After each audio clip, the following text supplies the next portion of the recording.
Random Sports, everybody. Hope you're having an amazing day. I'm here to go over my wildcard breakdown of the Buffalo Bills and Jacksonville Jaguars, 49ers and the Eagles, and the Chargers and the New England Patriots. Before we get into my breakdown of all three of these games, please hit that like button and subscribe button to the YouTube channel for more content coming your way. So first, we're going to start off with the Buffalo Bills at the Jacksonville Jaguars. Now, for me in this game personally, I told you guys I picked Jacksonville to win in my review on my preview and prediction show, and I told you guys that Trevor Lawrence needed this game, a legacy game. We all know what Josh Allen is. He's a good quarterback, top 5 in the league. He won an MVP. We know what this is about for him.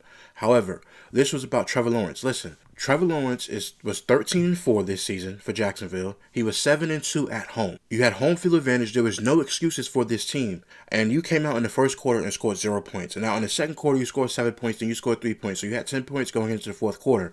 But the thing is, Buffalo scored 3 points in the first quarter, 7 points and 3 points. So it's basically 13-10 going into the fourth quarter. Now, both teams did score in the fourth quarter, 14-14.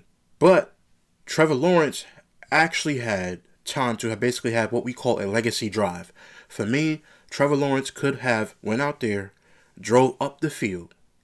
This is similar to how Bryce Young did in Carolina on Saturday night when he had the ball in his hand and he had a drive where he could have drove up the field, but he didn't. He went 4 and out.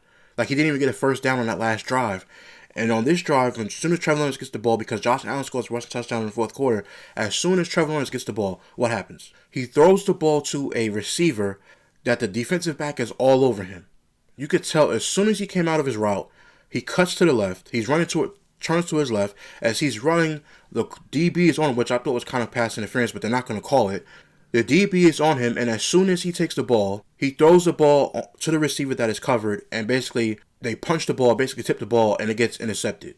And also, Trevor Lawrence had a bad interception in the first quarter when he steps back to pass the ball, and he steps back and he throws the ball. There was 3 Buffalo Bills defenders right there next to the guy. Now, I see him basically coming on a crossing route, and he throws the ball. He throws the ball, but there were 3 guys right there. Listen, a lot of people are hard on Trevor Lawrence because you were the first overall pick from Clemson. We gave you a reprieve, basically a break from what you had with Urban Meyer in your first year. You were up and down. You had a good playoff run after you threw 4 interceptions in a half. And then after that, you came back and threw 4 touchdowns or whatever it was.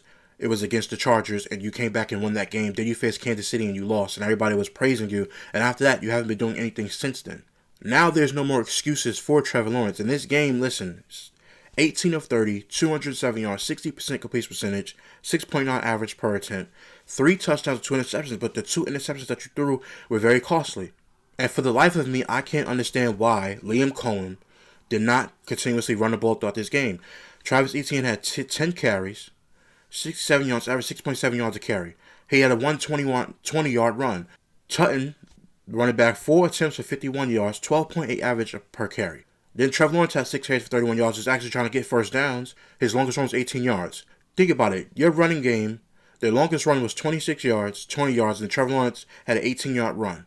You were running the ball effectively, and then by the time you get into the last quarter, all of a sudden now you want to pass the ball with Trevor Lawrence instead of just running the ball and running the clock out. They had plenty of time to basically try to go up the field, throw the ball, run the ball, down the ball, spike the ball down. I just don't get why they stopped running the ball throughout the duration of the game. Forget about the fourth quarter, the first quarter, second quarter, third quarter. Then you get to the fourth quarter, then you just stop running the ball. Listen, Parker Washington has emerged as a great receiver. Not great, but a good receiver. He's definitely your number 2. 7 catches, 170 yards, and a touchdown. He played phenomenal. Etienne, receiving the ball, 5 catches, 49 yards, and a touchdown. He was good. Thomas only had 2 targets, but the 2 targets that he got, 2 catches for 21 yards and a touchdown. They were playing a relatively good game, but there are some misses that Trevor Lawrence is going to look back on and say, man, I should have had it. And that's what we've been talking about this entire season with Trevor Lawrence is he's good, but he doesn't give you the extra push as a quarterback, and people are going to judge him and rip him apart now because he doesn't make the throws. Some throws he did make. A lot of his passes get tipped. For a guy who's 6'6", a lot of his passes do get tipped. I don't know what's going on with Trevor Lawrence. Now, did he have a good rest of the year? Yes.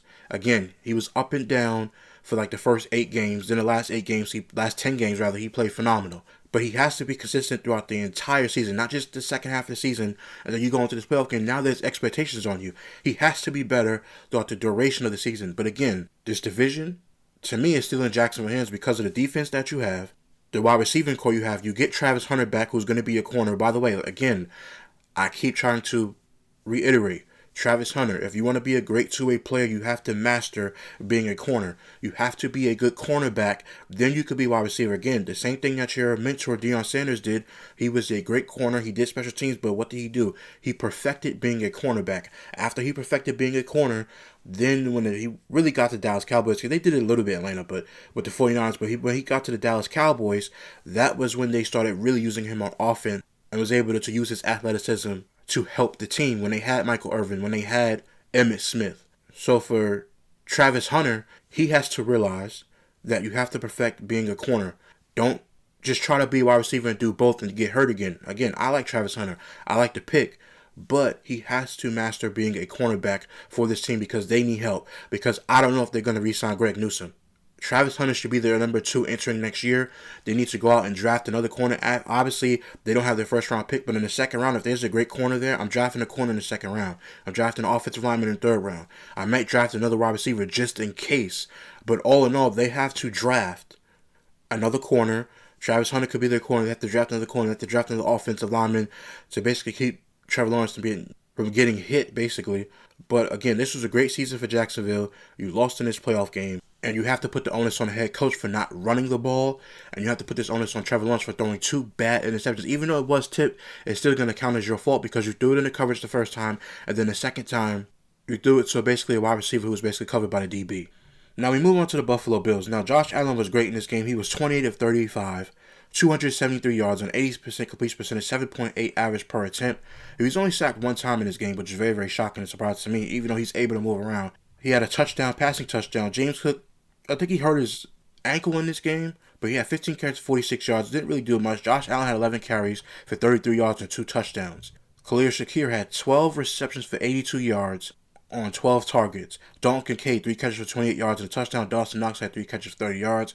Brandon Cooks had an amazing catches in this game. He had 3 catches, 58 yards.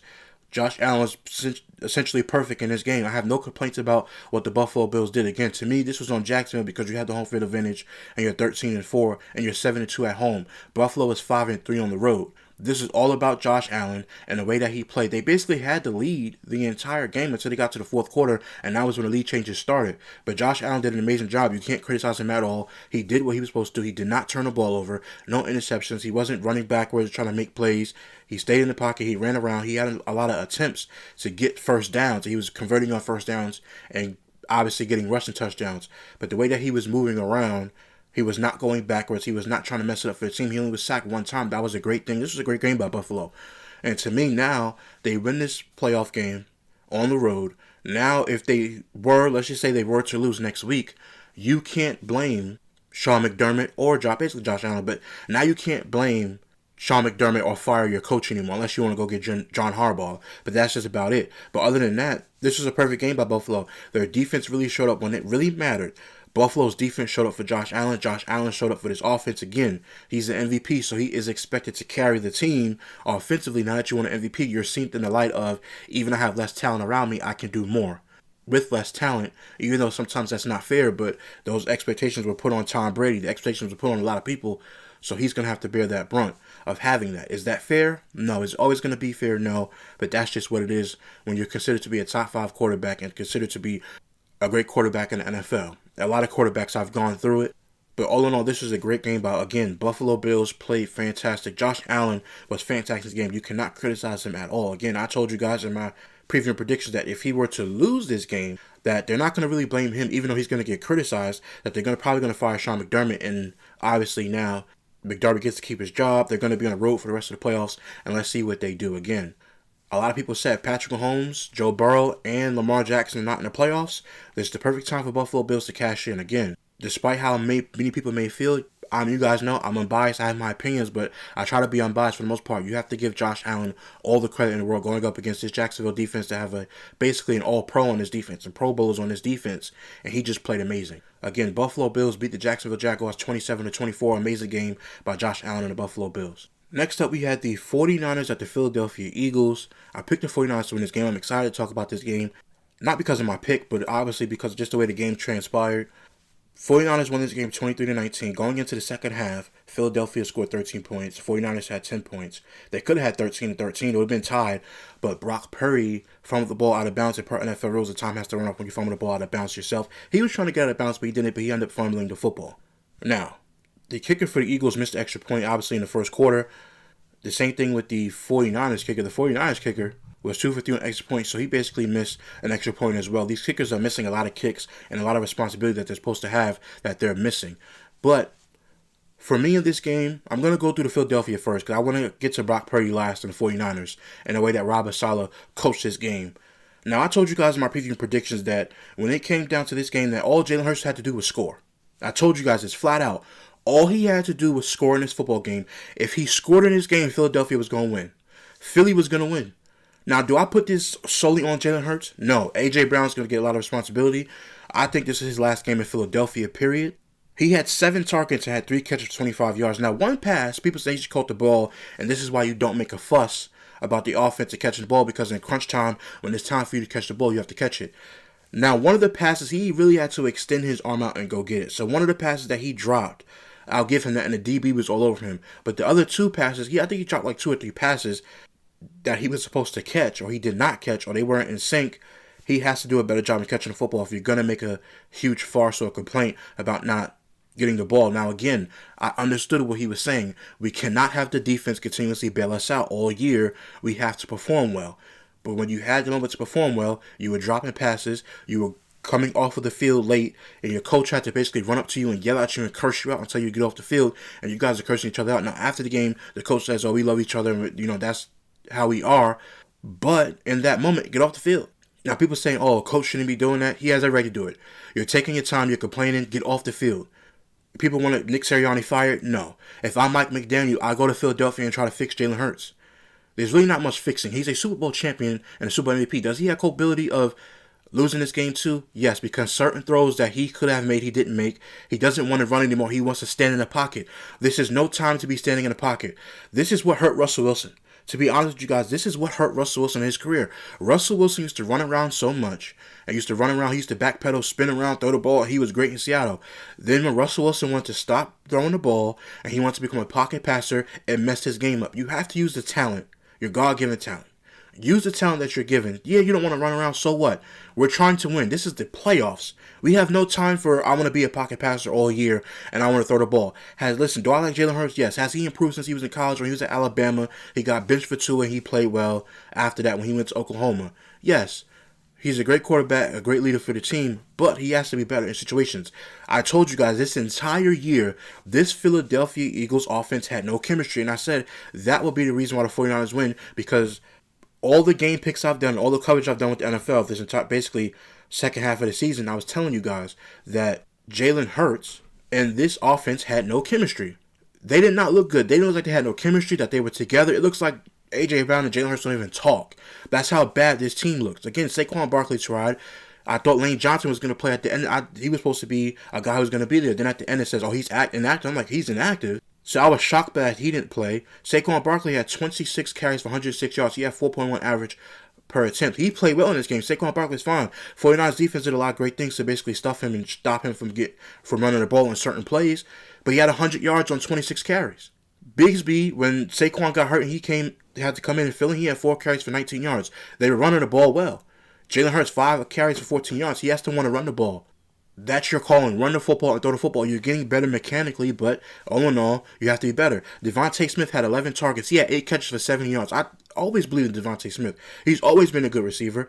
Dallas Goedert really showed out today. 1 attempt for 1 yard. He had a rushing touchdown. Then he had a receiving touchdown. It seems like everything was just going to him. Now, at the end of the game, when Jalen Hurts has to basically do a drive for himself, and he's going up the field, you throw the ball to Dallas Goedert on triple coverage. Why would you throw that football? That made no sense to throw it to him when they know that he's been balling all game. It should have went to Devontae Smith. You should have did a crossing route. Again, I don't understand why these coaches in the NFL, when it's time in the fourth quarter to basically get a touchdown, you guys throwing the ball deep when all you could do, even if you don't have timeouts, is do a hurry-up offense. Where's your 2-minute offense? Where's the hurry-up? It just seems like for some reason these guys just don't want to do a hurry-up. Do a hurry-up offense where you get the ball, you do check down to the middle, throw the ball, get to the line, throw the ball down, spike the ball. You'll live to see another down. Just continues to keep going. Throw it towards the sideline. Try to throw it to the sideline. Jalen Hurts couldn't do it. I don't put all the blame on him again. A.J. Brown has to be better. You had 7 targets and 3 catches. To me, this was his last game in Philadelphia. I don't think he's coming back next year. Now, you're going to get a healthy offensive line for Philadelphia next year. Again, Jalen Hurts is 20 of 35, 168 yards and a touchdown. He was sacked only 1 time. The 49ers couldn't get any pressure. This is what's so bad about this game is that the 49ers can never get pressure. But they showed up when they had to. The 49ers defense with Robert Saleh, which we'll get to, showed up when they needed it. Now, again, Jalen Hurts will be fine. He's going to probably have another offensive coordinator. Same thing with Baker Mayfield. I mean, for some reason, these Oklahoma guys just get a lot of offensive coordinators. Maybe you hire Cliff Kingsbury, who left the Commanders. You have to hire somebody to get him going. You have to hire somebody who's going to be a great offensive coach for this team. You keep your defensive coordinator because his defense is great in this game, too. They got 2 interceptions. Mitchell, the corner for the Philadelphia Eagles, he had no interceptions in the regular season. He has 2 interceptions in this postseason. And it was 2 interceptions in this game from Brock Purdy. Philadelphia's defense, I told you, they were going to show up. All Philadelphia's offense had to do was score, but I told you they were going to lose this game because I trusted Brock Purdy more than I trusted Jalen Hurts because this offense has no chemistry. This is ridiculous. Now, my pick was right, but them losing, being defending Super Bowl champions, was just not the right thing to do. Again, I'm not going to put this all on Jalen Hurts, but there were a lot of drives and a lot of passes where he could have got it to the receiver, and he didn't. He miscued on some passes, and when he was supposed to run, he was trying to stay back and not run. You got to run. But all in all, your offensive line is going to be back healthy next year. Saquon is still a good running back, and you still have good receivers and a good tight end, and you're still going to have an amazing defense. All you have to do is basically move A.J. Brown, get a first-round pick for him or get a second-round pick, throw him to a team or put him on a different team. Howie Roseman is still a good general manager, so you have a lot to look forward to. These are the things that you need for an offseason. A new offensive coordinator, trade A.J. Brown and get another wide receiver, draft one or trade for another one, and then go from there. But Philadelphia is not in a position where, they're not going to be great next year and they're going to lose the division. No, this team is too talented to not be great. This team is too talented. Talented defense, talented offensive line. Yes, it's getting older, but you still have a great O-line. Good tight end in Dallas Goedert. Jalen Hurts needs to get better. Get an offensive coordinator, and you're going to be back right in for the first spot in this division. And to me, the Commanders, if they get healthy and get their coaching situation done, they should be second. The Dallas Cowboys and Commanders should be fighting for second spot. And the Giants, whatever they do, they still might be in 4th place because they just don't have enough talent. They have a quarterback, a running back, and left tackle, and a D-line, but they have to continuously fix their secondary. But all in all, Philadelphia Eagles, again, I picked the 49ers to win, but this is just an embarrassing game for Philadelphia. You could have had a game-winning drive for Jalen Hurts, but you did not get it. Now let's move to the 49ers. Brock Purdy was 18 of 31, 262 yards, 8.5 average per attempt. 2 touchdowns, 2 interceptions. He was only sacked 1 time, which that was very shocking in itself. He was sacked only 1 time in this game. That was shocking to me. Now, Juwan Jennings, 1 for 1. He had 21 yards and a touchdown. Christian McCaffrey had 14 carries, 48 yards, 3.2 average per carry. George Kittle, praise up to him. He tore his Achilles. Not a good thing. But even in spite of him tearing his Achilles, Brock Purdy still won this game. This was a great coaching game by Kyle Shanahan. Demarius Robinson had 6 catches, 111 yards and a touchdown. He had 7 targets. That was an amazing reception to target ratio. Christian McCaffrey, 6 catches for 66 yards, and a nice touchdown from Juwan Jennings in this game. 2 touchdowns, receiving touchdowns for him. Brock Purdy, to me, was amazing. Now, he did fumble out of bounds, but obviously it went out of bounds. He didn't, get the fumble. The 49ers had a sack, which I was shocked by that. Eric Kendricks had 10 total tackles. He played phenomenal. He's been on a lot of different teams. He played phenomenal in this game. Again, the 49ers coaching, I told you guys, I trusted the 49ers more than I trusted the Philadelphia Eagles. Why? Chemistry on the offense and the trust in your quarterback. Brock Purdy, even though he had 2 bad interceptions, we're not going to excuse it, but he made up for it. There's always certain things that you can excuse if you make up for it. In this game, he had 2 interceptions. He made up for it by going into the 4th quarter, being down 16-10 heading into the 4th quarter and scored 13 points. And Philadelphia only scored 3 points. So it's 23-19. No matter what happens now, you can no longer say that Brock Purdy needs the quote-unquote Avengers. I've been saying this for weeks and weeks at a time. You can no longer say Brock Purdy needs these Avengers. Yes, he has Kyle Shanahan. Okay, fine. Everybody needs a good coach. Belichick had Brady. Belichick drafted all those players on that defense and that system. A lot of those people, when they got out of the system, what were they? Some people who left the New England Patriots, what were they when they left Belichick's system? Look what Josh McDaniels is doing now. Brady has good coaching too. We can't just say, no, he's only a good player because of the coaching. Some people just need coaching. Again, we have to give Kyle Shanahan his credit, yes. I give him all the credit in the world. Again, Brock Purdy in this game. He only completed 58% of his passes, but it was enough. And now you guys know I get hung up on completion percentage. Like, hey man, you gotta completion percentage has to go up. But when you win the game and you do a game-winning drive, doesn't matter at that particular point. It matters when you lose. Doesn't matter when you win because you got to get there. Sometimes, in some cases, it doesn't matter. But again, Jalen Hurts, 57.1% completion percentage, which is not good. Both of these quarterbacks only sacked one time. I'm shocked by Philly's defense, but Brock Purdy, you have to give him his credit and the way that he played. You can no longer say, well, he needs Debo. Where's Debo Samuel? At home. No disrespect to him. The Commanders are out of the playoffs. Where's Brandon Ayuk? He hasn't been around all year. George Kittle, praise up to him, tore his Achilles. He tore his Achilles in this game. It's unfair. Now he's probably going to be out all next year. It's January, so he's going to be out until next season. It was Brock Purdy. It was Kyle Shanahan as a coach, Brock Purdy and Christian McCaffrey.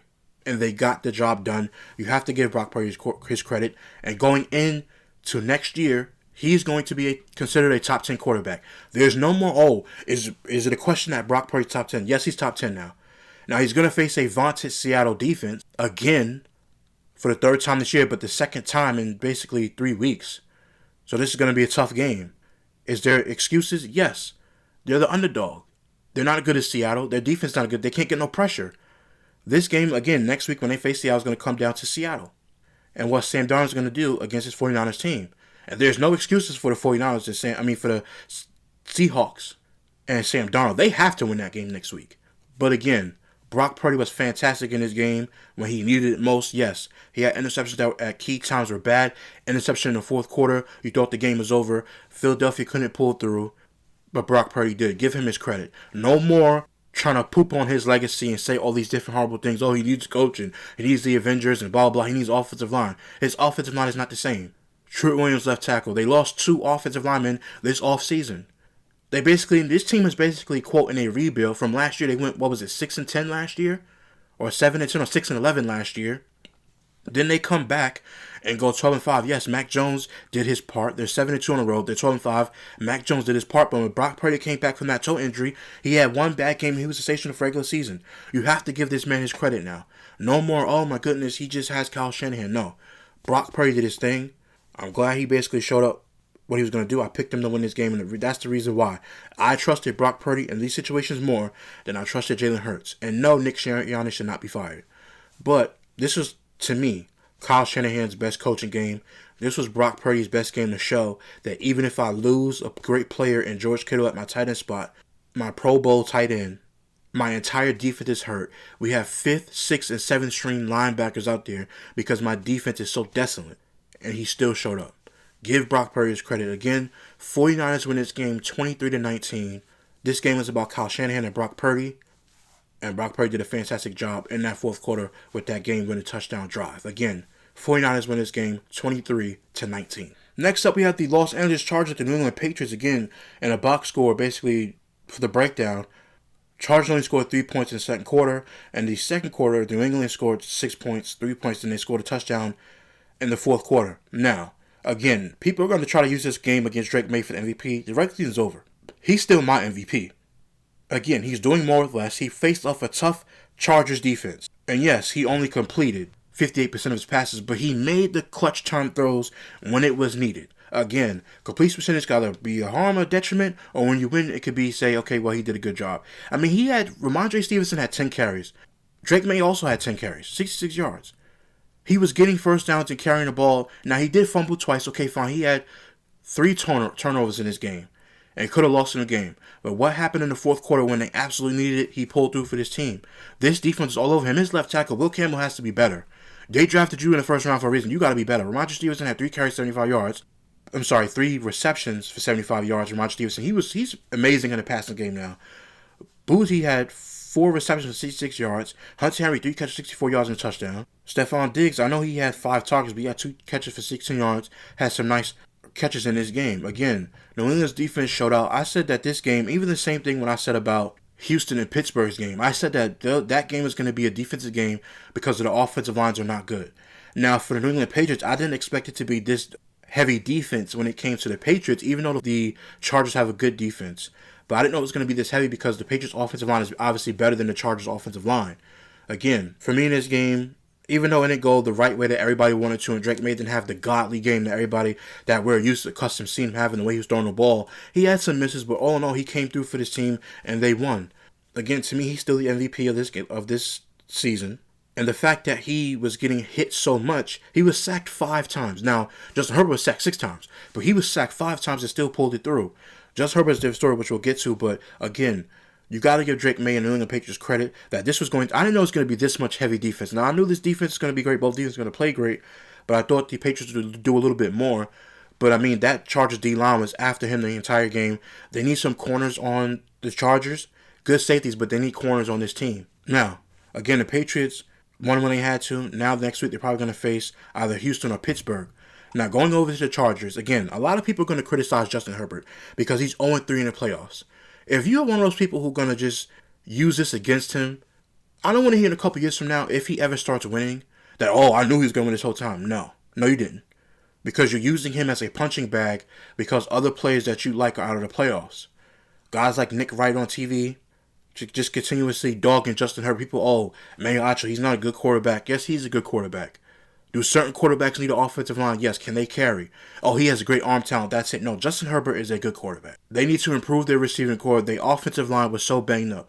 Their offensive linemen that they had, when you looked at on the NBC ticker, it said that some of them were 37 out of 39.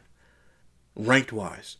Left and right tackle. There were backups playing left and right tackle going up against this Patriots defense. The same Patriots defense that they put $100 million into.